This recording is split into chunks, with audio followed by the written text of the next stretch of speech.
Alright guys, sorry for the delay. Had to figure out what I wanted for dinner. But hope you all are doing well today. We are back with yet another, hopefully another great, grand stream today. Let me check the sound. Alright guys, sorry for the delay. Alright, let me turn the music down some.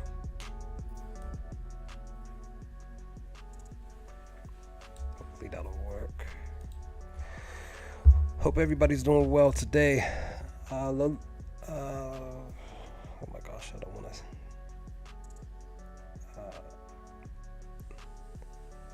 Lolita, what's going on? How are you? Welcome to the stream. Hope you're doing well today. Sorry, I'm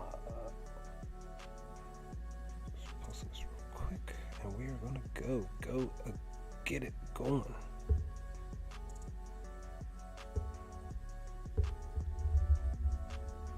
I really can't wait to talk about this episode, guys, because it was such a great episode.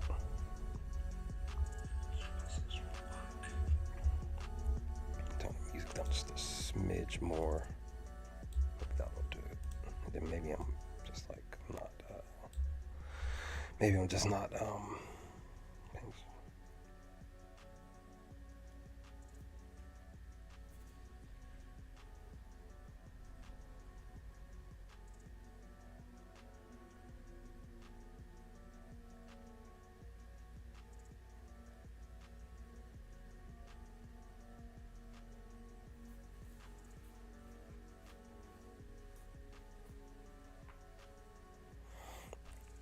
But hopefully everybody's doing well today, and the week has been kind to you. Hope you all had a good and great holiday yesterday. For those of you who celebrate the holiday, I worked, but work wasn't too bad. Yeah, definitely, Lolita. Welcome. Anybody else, you're more than welcome to lurk if you want. Leave comments. Because we're going to dive into not the entire episode. We're just going to dive into some stuff that definitely key things that stood out in episode 12 from season 1. I know I posted a good amount of stuff in the community tab, and I have some stuff coming in the community tab that's going to be posted over the course of the next few days. Just some funny stuff, and we're going to, and also something specific that I came across today that I believe that some of you will enjoy, because I really loved what I saw. I was like, I'm just going to take these images, we're going to put them in a tab, and we're just going to just go with it, roll with it. But episode 12 was indeed one of the best episodes of Andor. Episode 10, as of currently for me specifically, is the favorite of mine out of the 12 for season 1. That episode just blew things out of the water, not just figuratively. She is cold-blooded, right? I found something. We're going to talk about Cinta and that specific thing in a little bit, but I did indeed enjoy just a couple of things that Cinta did in the episode, but it was just something that specifically that stood out that I felt like they kind of shifted with her character. And including, I forgot his name, but the guy that, she ultimately took out, they kind of just shifted some things. We're definitely going to be talking about Cyril and Dedra for sure. You liked episode 3 and 12. For me specifically, episode 4, 6, and 10 are like my top ones out of all 12 episodes. We will be doing a stream talking about all the episodes, ranking them from favorite to least favorite, and then we're going to be ranking the arcs themselves as well. So we're going to do probably either like a combined stream or a separate streams, because there's just so much that we could talk about as far as Andor is concerned. But we do have to patiently wait for a couple of months because, of course, Bad Batch Season 2 drops in January, I believe January 4th, if I remember correctly. And we have a little bit to wait. I think Visions comes out, I may cover that. I'm not sure. We'll see what happens with that. Now, again, of course, with Visions, I think maybe there's a possible rumor that Studio Ghibli is going to be the one that is possibly working on season 2 for the Visions. So we'll see if that's the case. But again, it's just a rumor. Can't really like take that.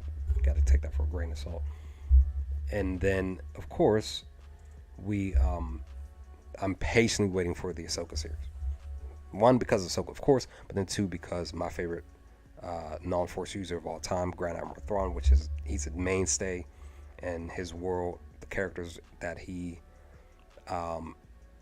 came across and spent time with and all that, we're going to be talking about all of that here on the channel. Yeah, that too. So, we will we'll see.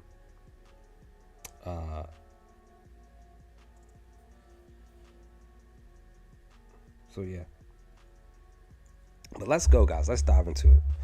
Let's get it started. Let's get this stream started. Let's get it rolling because we have a lot to talk about today. Let me get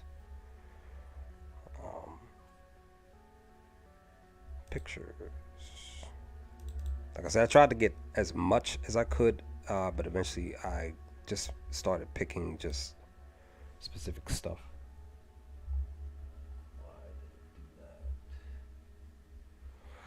So we'll just have to do that instead. So I'm gonna come off camera and just start talking about some stuff. So the opening with Pax's son. I liked how they just started with him, just because you knew what he was coming from, where he was coming from, as far as his dad. He just said, "Screw it! Like they ruined my life, and I'm building this. I'm creating this because I'm gonna do things my way here moving forward." And I just like how they kept focusing on him, and then it went to another scene, then it would come back to him. Showing him build this was just like really cool. And then of course they showed him focus on his dad too.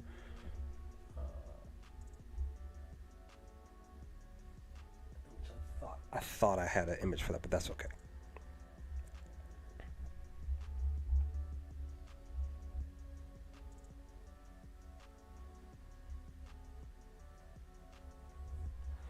Traumatized all day, right? What's this one? Okay.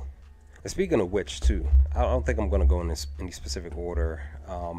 I do like this spot here with,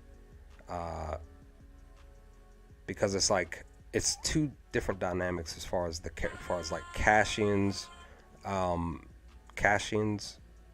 relationship with his adopted dad compared to Pax. Not saying that like Pac didn't have like a great relationship with his son. It's just that per what we saw in the episode here, that it was just two different perspectives. Like Pac's son was all about just going after the Empire. Cassian, he was just remembering this moment with Clem, with his dad, and his dad talking about the various things with these specific stuff that he was like basically cleaning, and he was saying like if you take care of this stuff, you can get profit back from this instead of going out here and spending specific amount of money or whatever the case may be. But I just love that we got this here, specifically here in the episode with his dad, and I kind of felt like he was still like in the midst of him remembering like what happened to his father when he was younger, to him coming up to this specific writing on this engravement on this wall here, and him having a moment. I think he was crying too, if I remember correctly. I think he had a tear in his eyes too, which I just enjoyed about that scene. Then we switched to our girl Dedra. She was communicating with them, figuring out what they were going to do, what was going to be happening, how the funeral was going to be functioning, all of that. But the one thing that I did like about Dedra was the fact that she just kept telling them, like, hey, you know, this is what we're doing. We're going to, be kind of forceful and stuff like that. But what we want to do is capture Cassian. She just kept putting it out there. She doesn't want him to get taken out.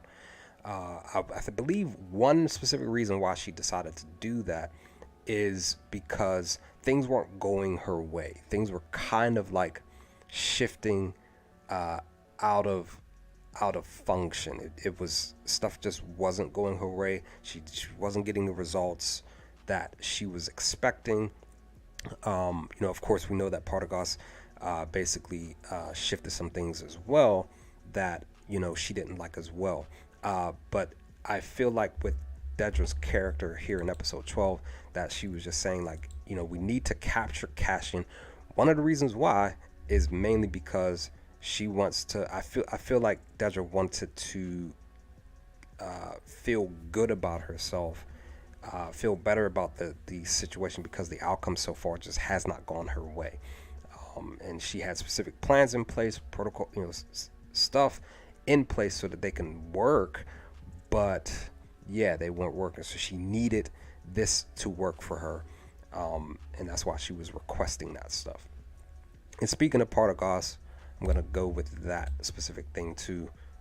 When she had the specific conversation with him, that I know that they mentioned Krieger. I know I just did a video on Krieger on the ISB taking him out, because I know that they kept bringing Krieger up a few times over the past, like, 3 episodes leading up to episode 12, and I was curious about his character. It's not a big deal for me. It's not like a huge critique when it's pertaining to the show itself, pertaining to the character itself. It was just something that I was sort of expecting to see happen, was that we were going to actually see Krieger actually in a scene having dialogue and having conversations with whomever. It didn't necessarily need to be with Luthen and Saul, but with somebody specific, somebody from the ISB, even per the mission here that they were trying to go and take him out anyway. I just felt like that. I felt like that we were going to probably get that scene where they were going to actually show him being taken out, but that didn't occur. They were just like, we're just going to place him here in these few episodes. We're going to have him meet off screen with whomever, and then we're just going to just take him out, which is, again, it's totally fine. It's not like a humongous critique from my end. It's just something that I was hopeful that we would have possibly seen the actual character. I know that they actually showed him in episode 11 last week, just per the hologram, but it was just something that I was, like I said, I was just like, I hope, I wonder what he's gonna, like, how does he sound, how does he talk, how does he move, does he like, when he walks into a room, does the room itself, does the air shift and change? Because there are specific characters within, like, Star Wars and whatever other fandom that, when they walk into a room, like, the atmosphere just changes, whether it's negative or positive. And I felt like Krieger probably could have been one of those people that when he walks into a room, negatively, the atmosphere changes.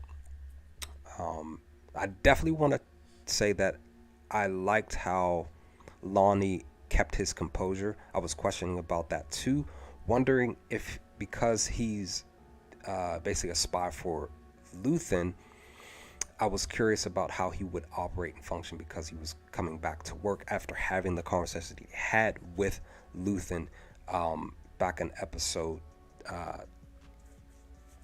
10.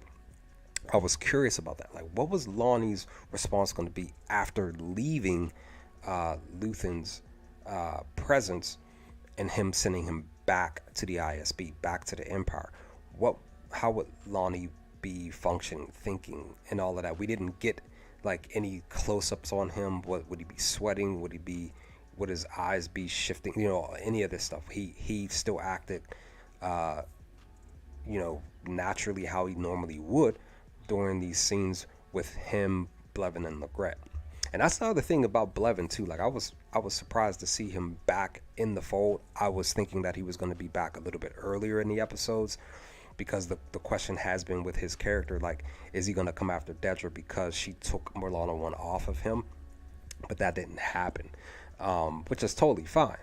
But maybe that's something that possibly could be placed in season 2, even if it's just per a specific arc, and then eventually he gets shut down again permanently. Because somebody brought this up in per this other YouTuber who covers Andor. Somebody brought this up as to questioning, like, when the Empire, do they, they question, like, does the Empire, like, fire people? Do they let them go? Do they just specifically demote them? Do they kick them out? Do they, we know that Vader takes people out per the Force. He just automatically takes them out. So it's just one of those things that I was just like, I never really thought about that, guys. Like, I never thought, like, does the Empire, like, fully just, like, good luck on all your endeavors, give them the pink slip and you're out the door, never come back, or maybe come back a little later, try your hand again. It was one of the things that I never thought about. I'll probably do a video on about that probably next week or something like that.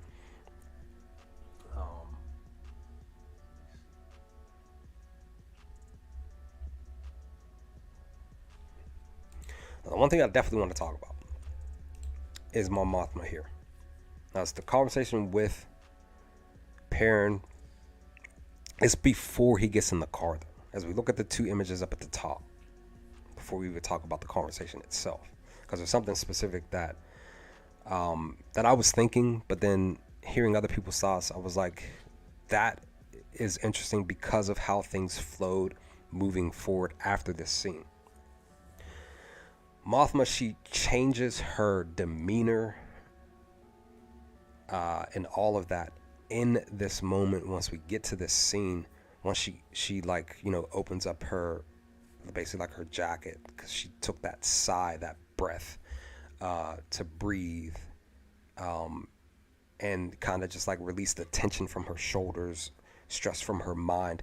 I love how Genevieve plays Mon Mothma so much in these episodes, that this is just another thing that she does with this character that's just it's so dope, it's so cool.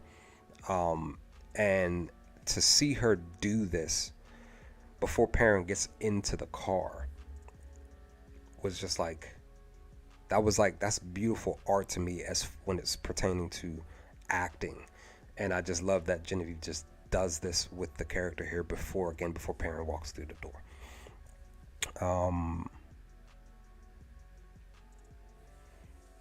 What do you, Lady, what do you mean, Blevin on Tumon? Yeah, well, I'm just like focusing on specific scenes. Nice. I'm glad that your son loves Mon Mothma. Nice, like I do too.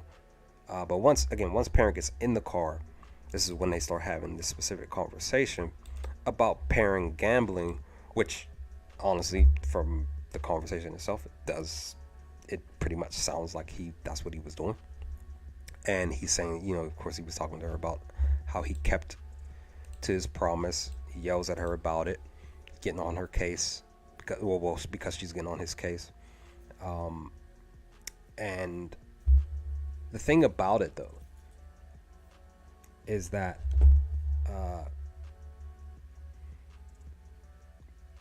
the driver, Corliss, right? I feel like Mothma knew that he was listening in, because Perrin's up here talking about, like, he can't hear the conversation, but us, the fans, we obviously knew, we saw it. He's listening in because he's a spy, he's the placement, the driver. But I personally like how she did this, because again, you could tell that yes, he is listening. He's taking in every word per this conversation. And I find it interesting that, because earlier in the episode she was saying, like, they keep changing my drivers telling Luthen like changing the drivers. They're, I'm being watched and being followed, this, that, and the third. And I found it interesting that uh, he's the same driver and has been the same driver for what, a couple of weeks now. So you could tell that she, Mothma just picked up that info. Like, she's just like, okay, they haven't changed the driver since the last one. He's been around for a good while, for at least 2 to 3 weeks now. So he has to be listening in on any and everything that I'm doing, where I'm going, and this, that, and the third. So of course she brings up Perrin, the gambling, the money, and all of that. And of course that's when we get between Blevin and him back at the ISB. And did you see the chauffeur's face after he spoke to Blevin? I think the chauffeur does not like Blevin and what he's doing. I feel like he might be, even per the image here, I feel like he might be, as we're looking at the bottom right image, I personally feel like he may be getting a little bit tired of doing it. But would that cause him to say, you know what, I'm just gonna just like stop doing this? I don't think he'll randomly do it. He may possibly have another conversation with Blevin. I don't necessarily know. But I don't think, I think currently he's still doing it because, it's the job. This is what he's called on to do. And he's just going to just do it, continuously to do it until otherwise. I just feel like as of right now, even like what you're saying, Lilia, that he does look like he's not feeling it currently. So, but he's like, again, he's gonna go and do the job. He's gonna do it because that's what he's getting paid for. Maybe that will occur. Maybe he will join the rebellion moving forward in season 2.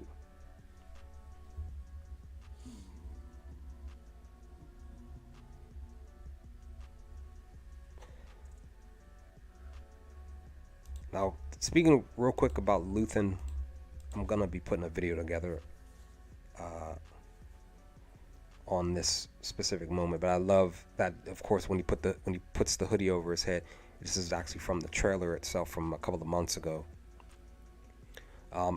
That could be the case. He could possibly have a conversation with Mothma eventually, saying, "Hey, like I'm a spy, blah blah blah," and she's like, "I already knew." Maybe that could be the case. But Luthen, I love how he comes out, and I love how like the ship, it started to like function and move as he was coming out. But I definitely like how he got on the speeder bike to travel where he was going, which was the Ferris. But I love how he puts the hoodie on, and I know that there are memes going to be focusing on him wearing the hoodie, because everybody's been talking about how he's a Jedi and or a Sith or a Force user or whatever the case may be.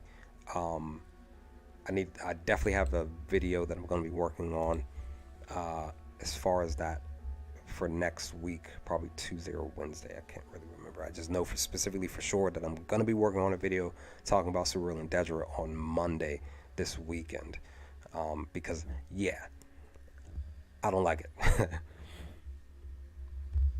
Now let's talk about, speaking of Surreal, let's talk about Surreal and his homie, his buddy. This was placed very interestingly while they were heading to Ferrix, because they were heading to their destination. And it was really interesting that they placed this here.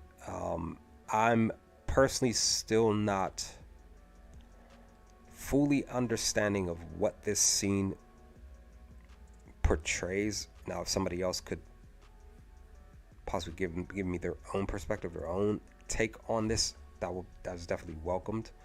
Because it was just interesting that they decided to, yeah, they really are, all of them, everybody did, like literally, like everybody did great as their, per the characters that they played. But I was, it was interesting that they decided to have them just ride this thing and change hats. It was just interesting that they did that. I was just sitting back and I was like, what does this mean?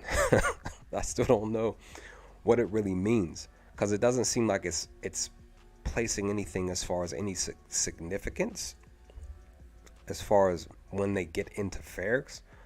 But it was just something that I just found interesting that they decided to have them do.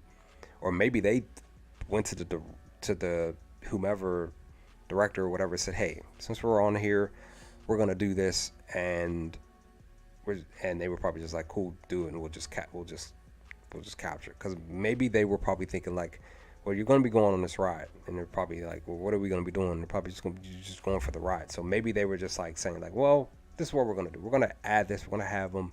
We're going to have us just exchange hats. Because at this moment in time, I still don't understand what the full meaning of this is. Could it be something where they could identify each other? Say if, one of them got taken out during the revolt, because that's what I'm sort of thinking is the possibility, but who knows for sure. Trading House, this one is better for you.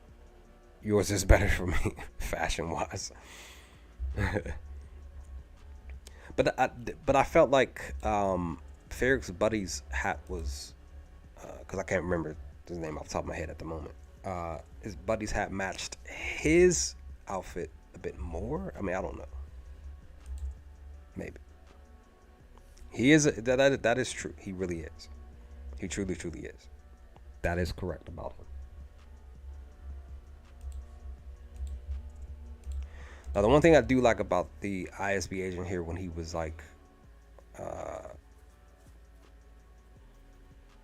that's the thing. You can't really fully like hide in plain sight, because I feel like people should notice him even where he's standing. But I definitely like how they did indeed swap guys so that Brasso can go do what he needed to do with Cassian in the underground tunnels. But it's just that I definitely do. I like that they did that. It just sucks that he was able to catch on to this easily, because he has been around. He's been definitely, the lookout and all of that. Even though he has other men under him doing the job with him, but it's a good thing, because he knows what Brasso looks like compared to this random guy popping out who sort of looks and dressed like Brasso. But it's also, the bad thing is that because he catches it, he has to go say, hey, this is the guy. Let's go find him. Where is he at? So I definitely felt like that specific spot there, when it's pertaining to the Brasso and him going to have a conversation with Cassian in the underground tunnels, was just like a good and a bad thing at the same time.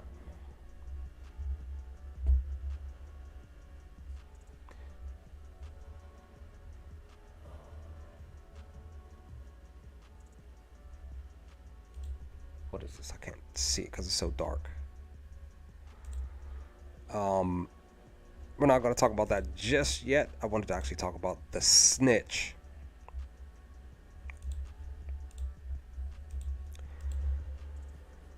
So, the snitch.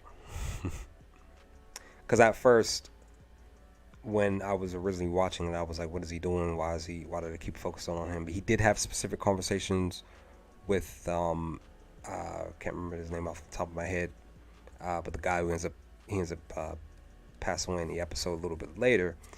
But you could tell after rewatching the episode, I could tell like he was up to no good. But it was more so because he, he wanted to get paid by the Empire. He wanted to get off of Ferrix. He's just like, I just need to get out. And he's like, fake arresting me, because he's telling them, this is where Cassian is at. And again, like I said originally, I was just like, what is he doing? Why is he doing it? Like, why are you just like, you know what I mean? Like, yeah, yeah, he was, yeah. Like, even you could tell, like, and pretty much everybody heard what Marvel was saying, and you could tell. But the snitch himself, Nerfix, he just, he, like I said, he wanted to be paid so he can get off world. But it just didn't work out for him, of course, because of what occurs moving forward towards the end of the episode once the revolt ends up happening. And it's kind of interesting that the kid who, because Pac's son builds the bomb and he throws it where, basically where he's at, and yeah, he gets taken out, which is just like really, really interesting on how that went down.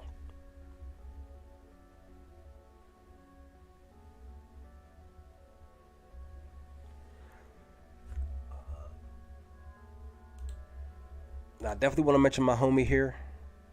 I'm glad that they brought him back in the episode to be able to ring at the bell tower here, basically to sound alarms and stuff like that. I love that they brought him back. I was curious about where he was at too, anyway. So I was just like, hopefully he's doing well, right?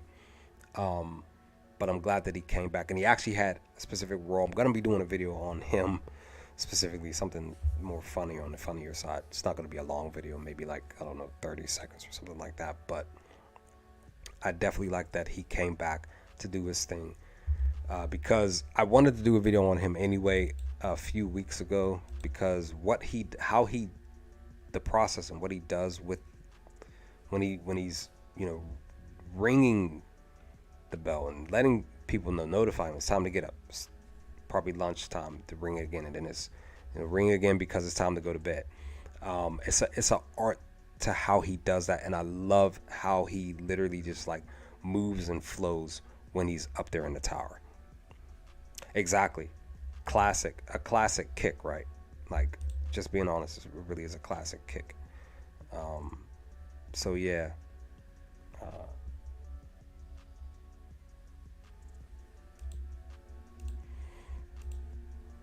When pertaining to Vel and Luthen, because he's coming up and he's having a specific conversation. Of course, that's when the guy up in the tower decides to ring the bell, right? That Luthen's trying to figure things out. Because again, at the end of the day, the episode itself is definitely about Marva, but it is about Cassian because people are still looking for him. Senta was looking for him. The one ISB agent, Vel, Luthen coming here.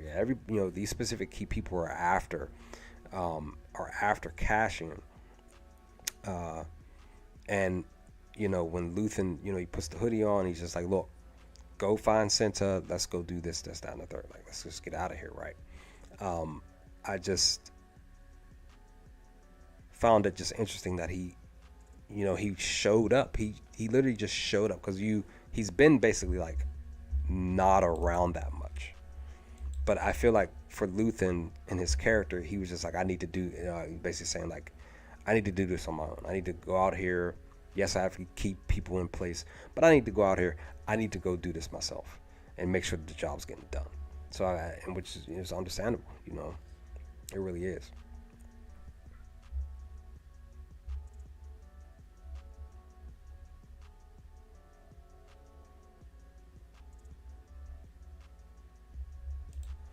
Speaking of the band,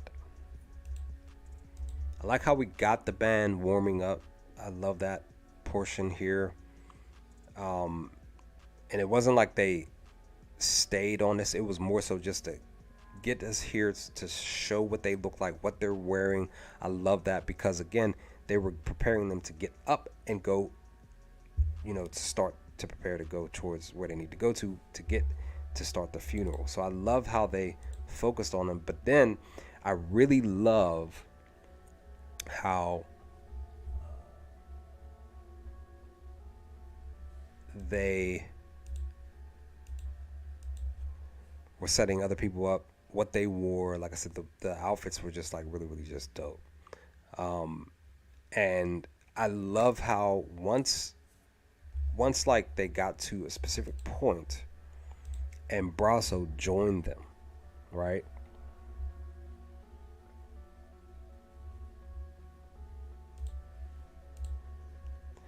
Once he joins the fold, and I don't know why I have that here, that image in the right corner. I didn't even notice that. I'll have to go back and check that out. Thank you for that because I did not notice that at all. Nice. That was nice placement. Nice. So when Brasso brings out Marva's thing, right? I love that once he shows up and they have that like that pause. Remember they paused while the Empire was setting up their blockade or whatever. And then once the music played, like once they played that next section of the song, and they just started walking towards the Empire, like full, like making a beeline towards them, right? It was really, really just dope.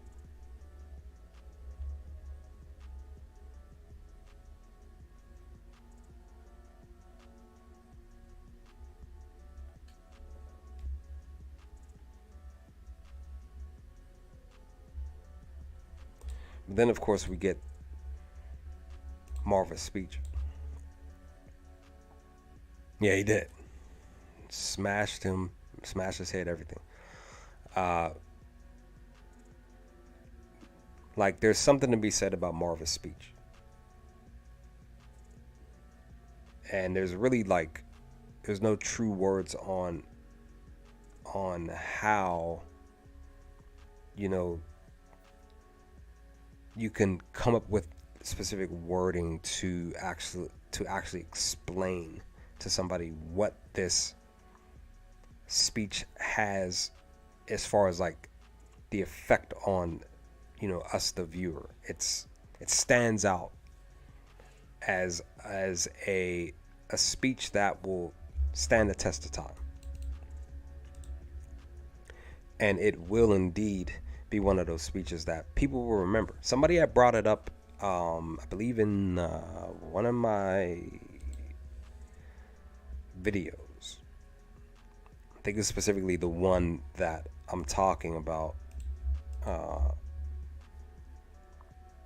the one that I put out a couple days ago. Somebody had said, was questioning, like maybe wondering if like could Luke and Leia have heard about this speech and what happened back in Ferrix? So I'm just like, maybe word could get around, right? And you could tell per even the uh, commander here, he was seething because Marva's saying specific things that he just doesn't like the sound of it. And because he comes up and he decides to put his coat over Bix's portion where the hologram is coming from, I love how Marva's part of her face is being affected by that, but she was still able to relay that final saying of fight the Empire. And I'll be doing a video on him. He's definitely one of the most hated members of the Empire moving forward because of what he did to Bix, how he treated Bix here in episode 12, just as the revolt started to happen. And of course, we love how Brasso did his kick, and then of course we see him flipping the guy, right, that jumped on him. And then of course that's when, and I should have it here, right, we ultimately get Brasso clocking the one guy over the head. It was just dope. And then of course his reaction, like his response. I put it in the thumbnail. Like it's freaking just like, the daughters of Ferrix, they're yelling hype and screaming and everything. Like it was just like from that point on, just stuff just started happening. Just started going and flowing. I don't think I put it together, so I'm just gonna have to go find it. So give me a moment. It's going to take me a moment here. I didn't get it. I didn't put it together here, but I did get extra screenshots of stuff.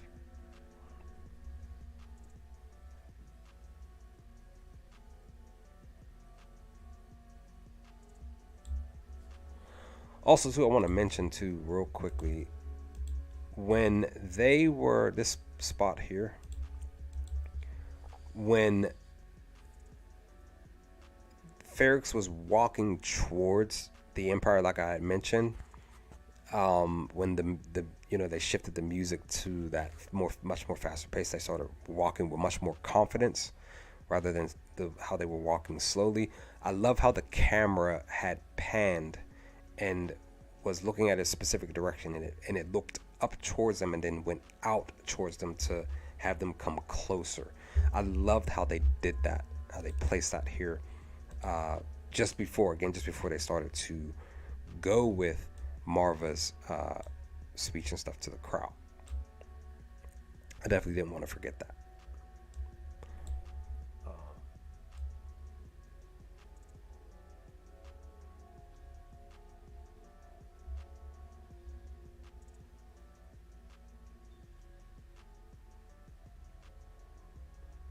Give me a moment.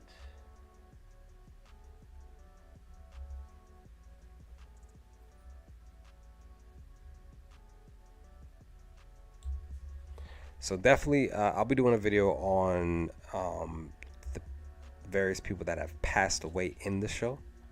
Just want to put that out there.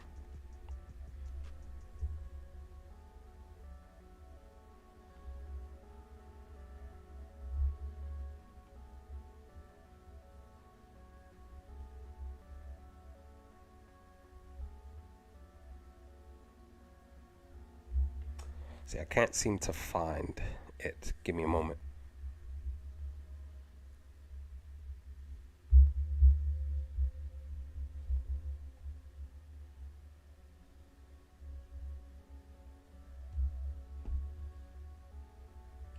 Because I was going to focus on something specific, but I can't find it. But it's okay. But I definitely want to focus on the homie here, the one that got the call from Cash, and we was talking and telling him, giving him the specific update on Marva passing away to Cashin. R.I.P. to him. He went out like a soldier. He did his thing. He fought well to his last, you know what I mean? Like, until he ultimately got taken out by this specific trooper here. He's the one that did the shot, which sucks, right? And then ultimately, like I said, he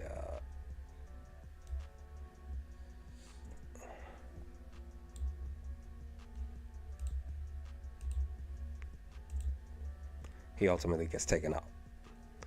And that was the thing that I was questioning in last week's prediction, or even the past stream, like Tuesday, was like, I was thinking that there were going to be some people that passed away. I don't think it was going to be anybody major, which, of course, we got to talk about our girl in a second, our girl Dedra. But I just felt like it was just going to occur. Like, somebody was going to die, even though you didn't want them to.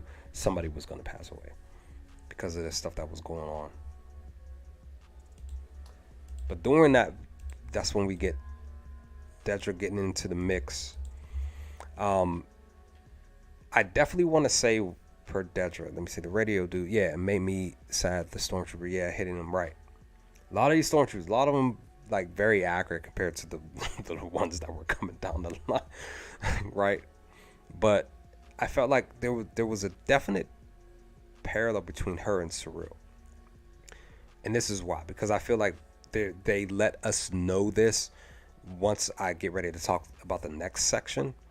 Somebody specifically asked me to upload the portion of, they asked me a couple hours ago to upload the scene about Cyril saving her. I'm gonna do that because I'm putting a video together for Monday anyway. Hopefully, the hope is that the video doesn't get blocked. But I feel like there's a parallel between her and Cyril here, because I know I talked about this before, that Cyril, you could tell that per his character, it was his first time on the job when they when they first when they first when he first went out to go after Cassian. And you know, when he was on the ship and he was talking, he was giving his speech, he didn't know what to say. When we was out there after everything went down, and you know, you could tell on his face like it was his first mission. He'd never experienced in, you know, basically in field, on out in the field, on the job, out there scuffling with people, fighting folks, having, you know, weapons pointed at you. He's never had that experience. So I feel like with Dedra's character, it was the same thing, because of stuff like this. She was, you know, Dedra was traumatized. So same thing with Saru. He was traumatized for his first mission. I feel like this is Dedra's first mission where she's out in the field doing her thing, and you know, we get what we get when Saru grabs her, saves her, brings her in here, and she's just like shaken up and stuff. Like you could tell, like this is her first time, right? But with that, speaking of Saru, I still feel like Saru's a stalker. That's just me, and I'm just being honest.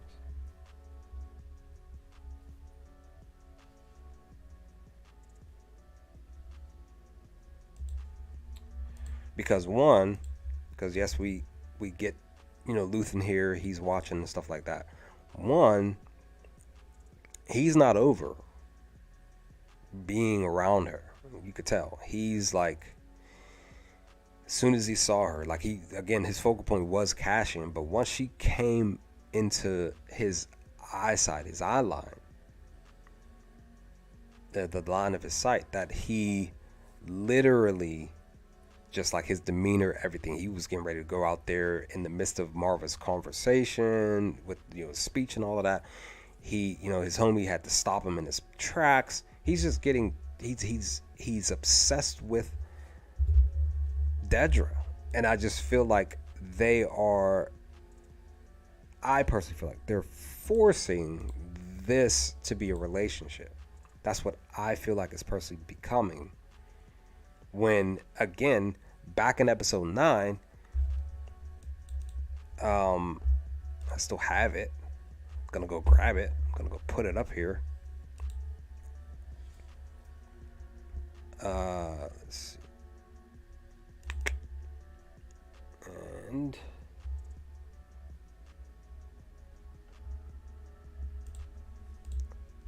back in episode 9, Saru was very stalkerish. He was very obsessed with not just Cassian, but I felt like he was obsessed with her. He told her to her face, I would come by your job hoping to run into you.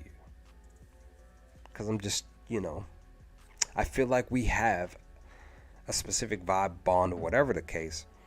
And, you know, grabbing her personal space, you know, he has done something specifically to her that is very uncomfortable. And he shouldn't have had that type of approach with Dedra. And again, here in episode 12, he still has the same approach of wanting to be near her, around her, in not a good way. And I'm going to do a video on it, but I'm just talking about it here, that I just personally feel like they're going to more than likely put them in a relationship that I'm just not going to like. I just don't want it to happen, but I feel like it's going to happen. Give me one moment. I'll be right back. In about 60 seconds or less, I'll be right back. Give me a moment, guys.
Okay, I'm back. So yeah, that's my initial, for the most part, thoughts on the Dedra Surreal, more than likely, possibly, relationship to come in season 2 once we get there.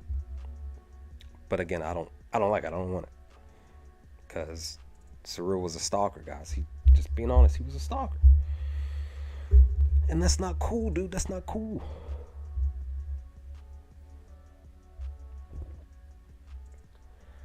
Now let's talk about Davo, Mon Mothma, Perrin, Lita, the son.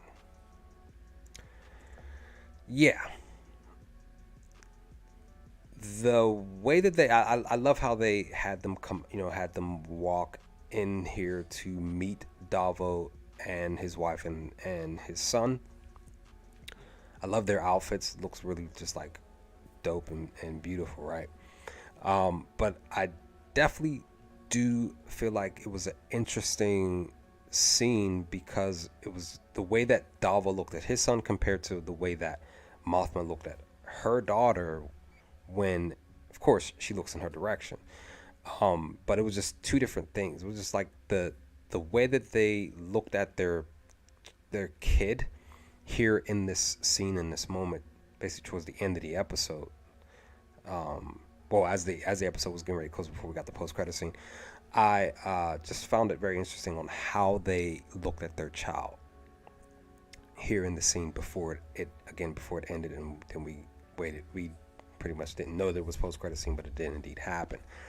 So it was just really just different. And then like Perrin compared to Davo's wife, like I felt like that they were just staring at each other.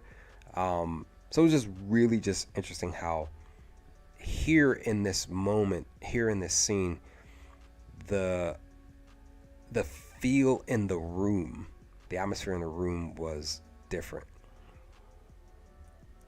Right, right. That's what I'm saying. Like Davo seemed more prideful, while Mothma, she had that look of worry, of like she just didn't. You could tell she didn't want to go through this. But her daughter seems like she's still willing to do it. Again, because of what we saw with her character back in episode 11 last week, with those classes and stuff. So I just personally feel like the response and the feel of the room, right, was just totally totally interesting.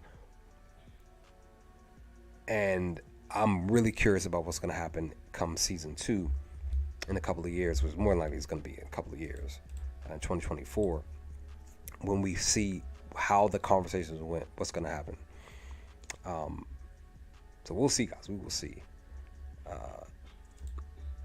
Now, I didn't want to not forget about Luthen here, because it's how he's looking, his facial expressions. Again, per what Marva was saying to Ferrix, her speech, he was taking all of that in. And I feel like this speech helps, again, the main thing that it does is that it gets him to the moment with him and Cassian back at the ship, where he's just like, even though he was supposed to take Cassian out, he decides not to. And I believe that the speech itself is the main reason why he did do it, because he actually got a clear-cut understanding of who Cassian was, not just to Marva, but Ferrix itself, and including what his main mission is. I feel like the speech itself had a great effect on his outlook on his 15-year plan to take out the Empire. So Marva had a specific effect on Luthen that hopefully will be even more positive, and he can probably approach things a little bit differently come season 2, because of the fact that he was he was doing things in his own way that was more than likely just something that many of us we believe that for sure that we wouldn't do or go about in the way that he did.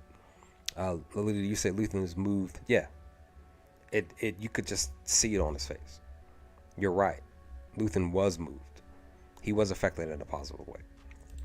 So, that's just one of those things that just gets him to this point here where he has the smile on his face compared to when he turned around because he knew that something was wrong on his ship once he got here.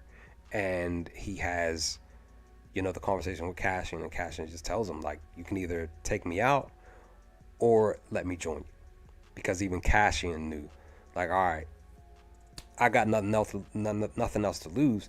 I need to join you on this, this journey to take out the Empire. So this is now where we're going to start getting the focal point of now we're going to go after the Empire. Since, they're talking about every 3 episodes, a year is going to pass by over those course of the 12 episodes come season 2 in a couple of years, that we're going to actually starting to see a change even in Cassian a little bit. Just a smidge. So, yeah.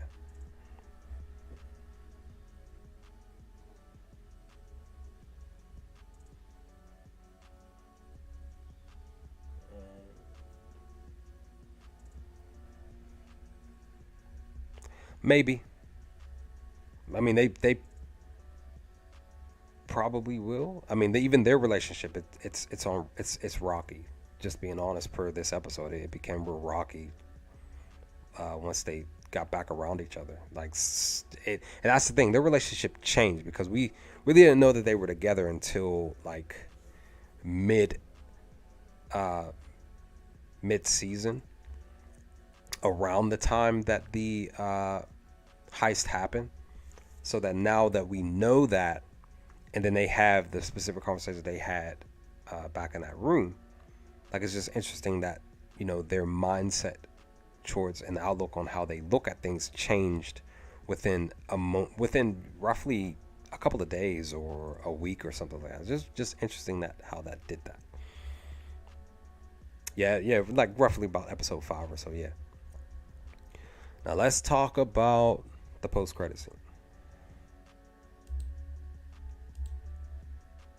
because we finally got, and what many of us were thinking was the case. We just weren't fully sure. Just a few people were talking about like what they're building is for like a TIE fighter, but that wasn't the case. Many of us were thinking he was either going to be Star Destroyer or the Death Star itself, and we do get that here in the post-credit scene. We got a chance to see that, and we finally get that. Did they need to tell us? Not really, but it does put things in perspective for season 2 moving forward, and we get what we get per the droids out here putting those pieces together that they created back at the prison. And we see that they were actually working on the actual laser, which I actually have a video coming out tomorrow on that specific thing, on this specific post-credit scene and stuff like that, and caching and stuff coming out tomorrow at my usual time at 9 a.m. Eastern Standard Time. So definitely be on the lookout for that video. So yeah, it's just like we get this, and I know that some fans were saying like the Death Star was created over here, and other fans were saying no, it was created over here. Like they're gonna do whatever they're gonna want to do with specific key things. They're just gonna keep shifting things around. Stuff's gonna be canon, stuff's not gonna be canon, stuff's gonna be recanonized. It's not, Star Wars is not a perfect universe, and writers, directors, all of that, they're gonna do whatever they're gonna do with whatever character, whatever story, and it's just something that we can still disagree with, dislike, we can even rage about, but they're just gonna just continue to flip things, change things, add new things, take things away. I mean, because again, we're not the writers, we're not the directors, we don't have a say on whether or not something stays the same or doesn't. So, it's just one of those things that we just have to kind of accept and just move on with it. We can, like I said, we can discuss, talk about it, we can rage about it, but we ultimately don't have a say on what's what when it's pertaining to the universe itself. So, but I personally, I can't wait for season 2. Hopefully, maybe we'll see some other key stuff from the Empire moving forward. We got a Star Destroyer in the show, and of course we ended up getting the Death Star at the end. A couple other key things, but yeah, episode 12, guys, was just like, it was dope, and I loved it. It's one of my favorites. Like I said, I feel like episode 10 is the top one for me, personally. But there's still so much stuff that we have to talk about as far as the episodes are concerned. Like I said, we'll do streams on that. I know I pushed out a community tab as far as what what shows were the best. A lot of people are picking Andor between that over versus, and I personally thought that Tales of the Jedi would have a higher vote. Maybe that could still happen, but I don't know, because Andor is just like, let me see real quick. I'm just gonna check this poll here that I pushed out hours ago, earlier in the day, on that. So over 2,000 votes, and Andor is crushing it at 94%. Maybe it's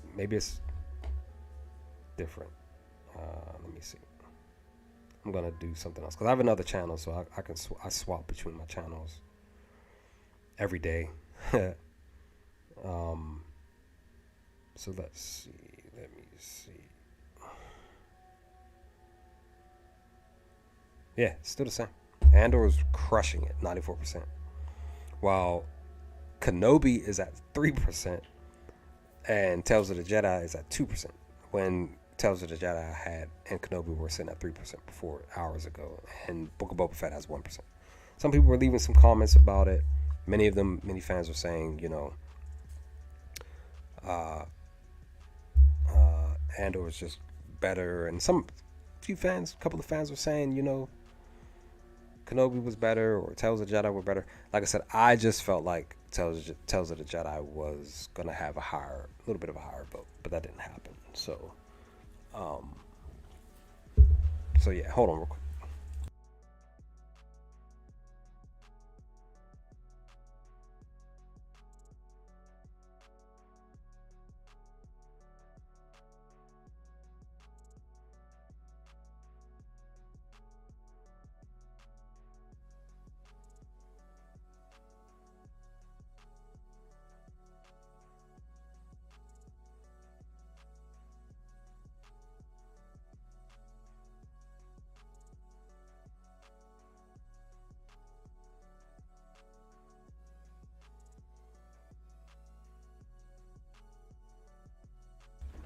Okay, so yeah, guys, like, what a ending for season 1.